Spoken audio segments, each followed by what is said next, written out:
Hello, it's HardReset, and today I'm gonna show you how to change and wet the cloth of Philips HomeRun 7000. First, push down this blue button and pull. Water tank removed. You have your water tank, then flip it and you find your cloth here. Then take this off and slide it to the left. Now you have your cloth.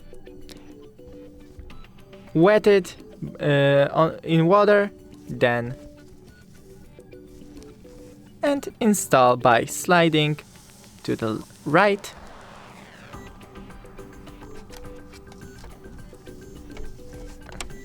Yeah. And that's it. Don't forget to leave a like and see you in the next video.